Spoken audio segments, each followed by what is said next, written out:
सावन मास का हिंदू धर्म में एक खास महत्व है। जो लोग इस महीने में भगवान शिव को प्रसन्न कर लेते हैं, हिंदू धर्म में ऐसी मान्यताएं हैं कि उनकी सभी मनोकामनाएं पूरी हो जाती हैं। नमस्कार, आप देख रहे हैं द न्यूज़ वाला नेटवर्क। मैं हूं आपके साथ आकांक्षा सिंह।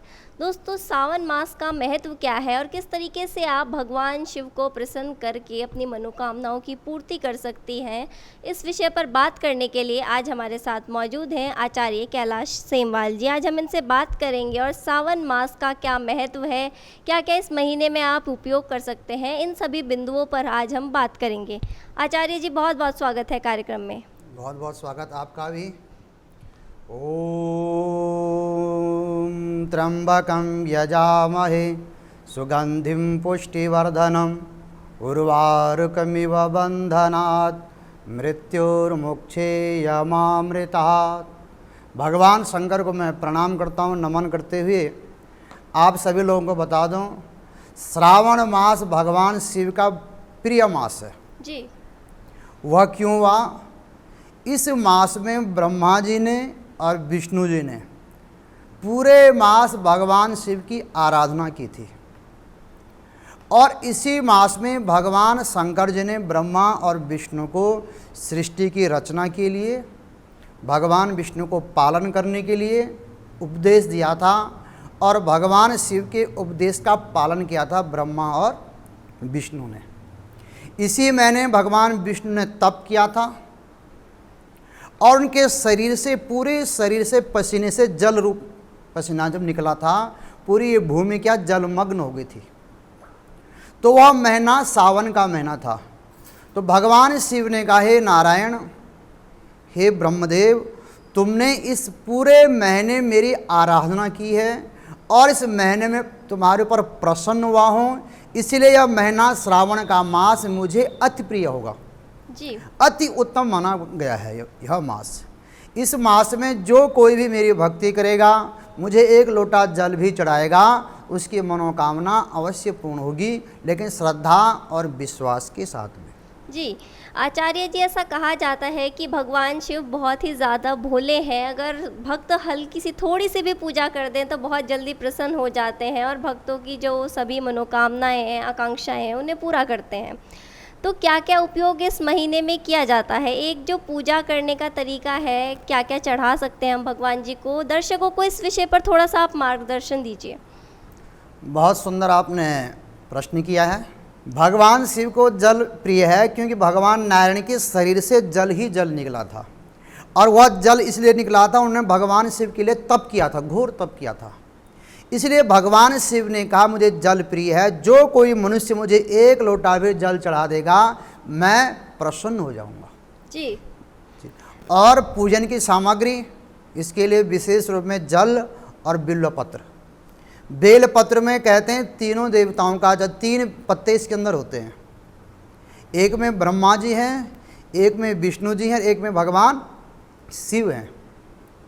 और वैसे सत्य, रज और तम 3 गुण इसके अंदर बताए गए हैं। और 3 गांठ बेलपत्र में होती है, 3 पत्तों के साथ 3 गांठ भी होती है। उसमें कौन है? ब्रह्माणी जी हैं, लक्ष्मी जी हैं और माता पार्वती हैं। इसीलिए बिल्वपत्र भगवान शिव को चढ़ाने से तीनों देवताओं भी और तीनों देवियाँ भी प्रसन्न हो जाती हैं। इसमें जो डंडी होती है बेलपत्र की, इसमें बताया गया लिंग पुराण के अंदर 33 करोड़ देवताओं का वास इसमें होता है। इसलिए जल के साथ साथ हमें बिल्वपत्र भी भगवान शिव को अर्पण करना चाहिए। जी, आपने अभी बेलपत्र की बात की आचार्य जी। ऐसा भी मानते हैं कि शमी का जो पत्र होता है, उसको चढ़ाने से भगवान शिव और जो शनिदेव हैं वो दोनों प्रसन्न करते हैं, हो जाते हैं। बिल्कुल बिल्कुल। तो शमी, हाँ, उसके बारे में भी आप दर्शकों को थोड़ा सा मार्गदर्शन दीजिए। शमी है, बिल्वपत्र है, आँख है, भांग है, धतूरा है, ये सभी भगवान शिव को प्रिय हैं। ये सब भगवान शिव की ही जो है भक्ति को प्रसन्न करने के लिए हैं। इसीलिए ये बताया कुछ न हो, ये सब चीज़ ना भी हो तो आप जल भी चढ़ा सकते हो, और जल ताम्र के पात्र से चढ़ाना चाहिए, क्योंकि ताम्र के पात्र से जल चढ़ाया हुआ अमृत बन जाता है। और यदि आप दूध चढ़ा रहे हो, दूध जो है चांदी का पात्र हो, चांदी का लोटा हो, गिलास हो, उससे दूध चढ़ाएं तो चांदी के पात्र में दूध कहते हैं अमृत बन जाता है।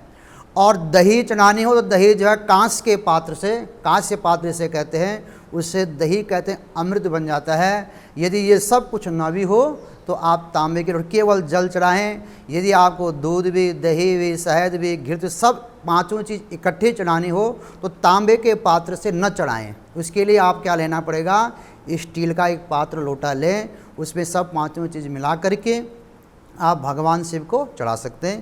ताम्र के पात्र में दूध दही मिलाना ये निषेध बताया गया है, इससे भगवान को बिल्कुल चढ़ाने से और भी दोष लगता है। जी, एक और महत्वपूर्ण प्रश्न यहाँ पे आता है, 2 सोमवार तो सावन के जा चुके हैं, लेकिन जो सोमवार बचे हुए हैं भक्त उसमें किस तरीके से भगवान शिव को प्रसन्न कर सकते हैं?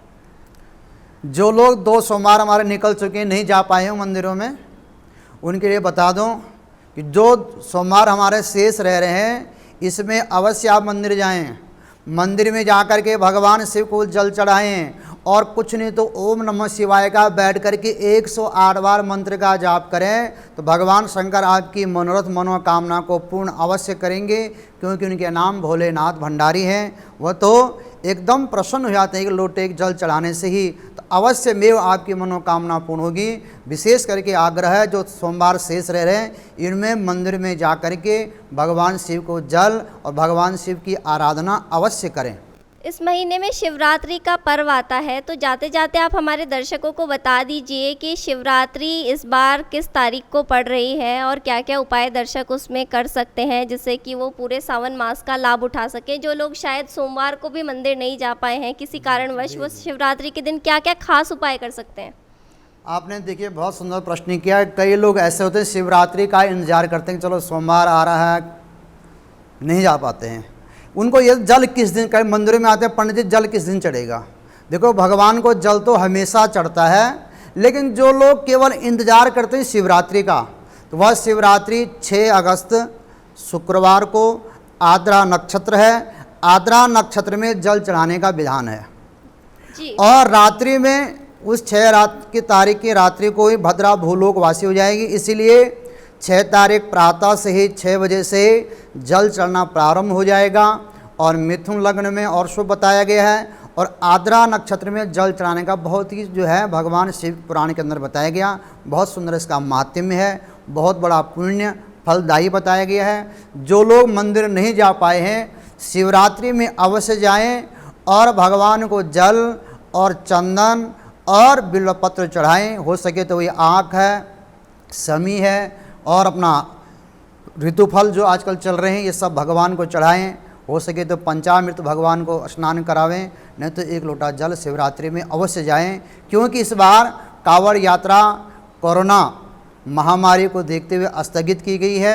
सभी लोग नहीं तो कांवड़ लेकर के शिवरात्रि के इस पर्व पे जल चढ़ाते थे।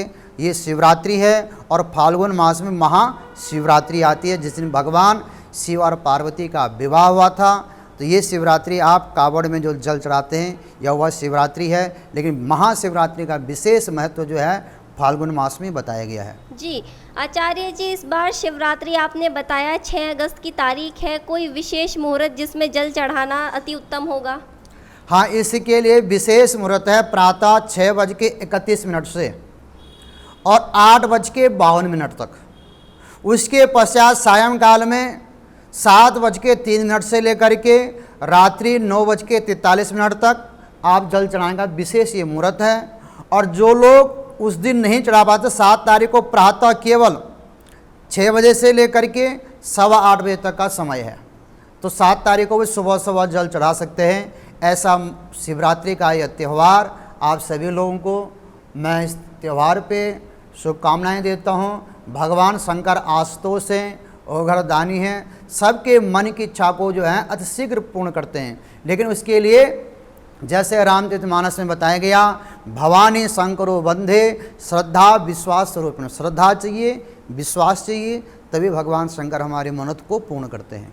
जी, आपका बहुत बहुत धन्यवाद आचार्य जी। आपने हमारे दर्शकों को शिवरात्रि के महापर्व का और सावन के महीने पर आपने इतना अच्छा मार्गदर्शन दिया। और दर्शकों से भी हमारी एक दरख्वास्त है कि आप लोग जो है पंडित जी ने जो मुहूर्त बताया है उसको नोट कर लीजिए, उस समय पर आप जाकर जल चढ़ा सकते हैं। आपके आसपास जो भी शिवालय हैं लेकिन एक छोटी सी गुजारिश है कि आप लोग, कोरोना महामारी चल रही है उसका ध्यान रखिए, मास्क लगाकर जाइए और एक सामाजिक दूरी का आप पालन कीजिए।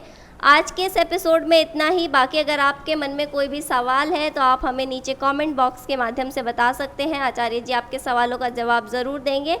धन्यवाद। धन्यवाद।